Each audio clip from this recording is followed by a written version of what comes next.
நீங்கள் பார்த்துக் கொண்டிருப்பது நியூஸ் 21 செய்திகள். தமிழ்நாடு செய்திகளை உடனுக்குடன் தெரிந்து கொள்ள நியூஸ் 21 செய்திகளை பாருங்கள். உண்மை, உழைப்பு, உயர்வு. கள்ளக்குறிச்சி மாவட்டம் திருக்கோவிலூர் அருகே மேமாளூர் கிராமத்தை சார்ந்த 144 குடும்பங்கள் மற்றும் பாதிரியார் ஜான் பீட்டர் கிறிஸ்தவ வண்டியர் நல சங்கம் சார்பாக மாவட்ட ஆட்சியர் அலுவலகத்தின் முன்பு ஆர்ப்பாட்டத்தில் ஈடுபட்டனர்.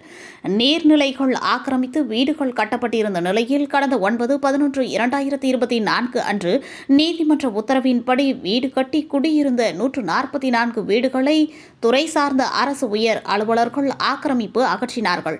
மேலும் மாவட்ட நிர்வாகம் தற்காலிக கூடாரம் ஏற்பாடு செய்து கொடுத்துள்ளார்கள்.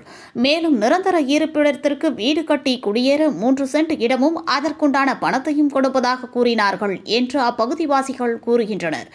ஆனால் இதுகுறித்து எந்த நடவடிக்கையும் எடுக்கவில்லை என்று அப்பகுதி மக்களின் குற்றச்சாட்டாக உள்ளது. மேலும் மாவட்ட ஆட்சித்தலைவர் பிரசாந்த் அவர்கள் குடியிருக்க வீடு கட்டி நடவடிக்கை மேற்கொள்ளப்படும் என்று சமாதான பேச்சுவார்த்தையில் முற்றுகை போராட்டம் கைவிடப்பட்டது. நியூஸ் 21 செய்திகளுக்காக விஜய் ஸ்டீஃபன். அங்கே கடந்த 9ஆம் தேதி ஏறக்குறைய 144 வீடுகள், ஒரு 250 குடும்பங்கள் வாழ்ந்து அந்த 144 வீடுகளை அது அந்த நீர்வழி தடத்தில் இருக்கிறது என்பதற்காக சுத்தமாக எல்லாவற்றையும் விடுத்து தரைமட்டமாக்கி அவ்வளவு மக்களும் இப்பொழுது தெருவில் இருக்கின்ற இந்த சூழ்நிலையில் இந்த மக்களுக்கு இருப்பிடத்தையும் அவர்கள் வாழ வேண்டிய அந்த இடம் அல்லது வீடுகள் அனைத்தையும் ஏற்பாடு செய்ய வேண்டும் என்பதற்காக எங்களுடைய மறைமாவட்டத்தினுடைய தலைவராகிய மேதகு ஆயர் பிரான்சிஸ் சலீஸ் அவருடைய பெயராலும் நம்முடைய அருட்தந்தையர்கள் பெயராலும் பாதிக்கப்பட்ட இங்கே இருக்கின்ற அனைத்து குடும்பங்களின் பெயராலும் இன்று மாவட்ட ஆட்சியாளரை நாங்கள் சந்தித்து எங்களுடைய குறைகளை நாங்கள் எடுத்துச் சொன்னோம்.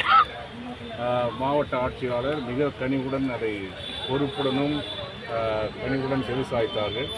அதோடு கூட இவர்களுக்கு உடனடியாக வாழ்விடங்கள், அதாவது வீடுகள் கட்டுவதற்கு தகுந்த ஏற்பாடுகளை செய்கிறோம் என்று வாக்குறுதி அளித்திருக்கிறார்கள்.